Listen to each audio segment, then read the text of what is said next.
नमस्कार मैत्रिणी, आज मी तुम्हाला चपातीचे लाडू ही रेसिपी दाखवणार आहे। त्यासाठी लागणारं साहित्य 1.5 चपाती घेतलेली आहे, 2 चमच तूप घेतलेलं आहे, काजू बदाम घेतलेले आहे थोडेसे, आणि छोटा वाटी काळा गूळ घेतलेला आहे।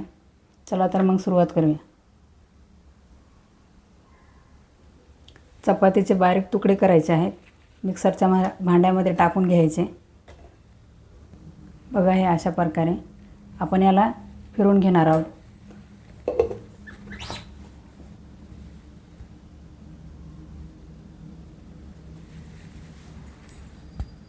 पन्नास टक्के असं फिरवून घ्यायचं। त्यानंतर मी गूळ घालणार आहे।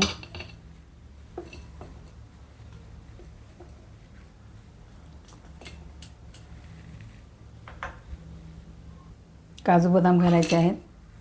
परत याला असं एकदा फिरवून घ्यायचं।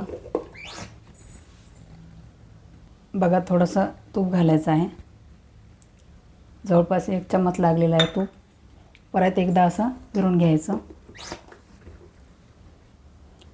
2 चम्मच भाजलेले तीळ बारीक करून घेतलेले आहे, हे तीळ घालायचे आहेत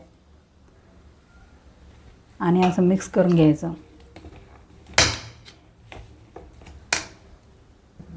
हे लाडू आता आपण वळून घेणार आहोत। हाताला थोडंसं तूप लावून घ्यायचं, असं करायचं। लहान मोठे आकार तुम्ही देऊ शकता। मुलांना खूप आवडते आणि पौष्टिक आहे ते।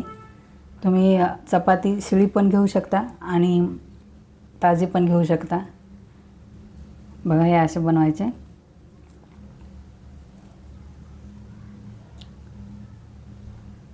बघा किती सुंदर दिसतात।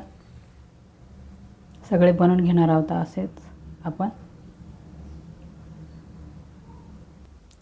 बघा, झटपट असे तयार झालेले आहे चपातीचे लाडू। मुलांना खूप आवडतात, तुम्ही घरी एकदा नक्की ट्राय करा। एकदम नरम झालेले आहे, मुलं आरामात 1-2 खाऊ शकतात। माझा हा व्हिडिओ आवडल्यास लाईक करा, शेअर करा, सबस्क्राईब करा।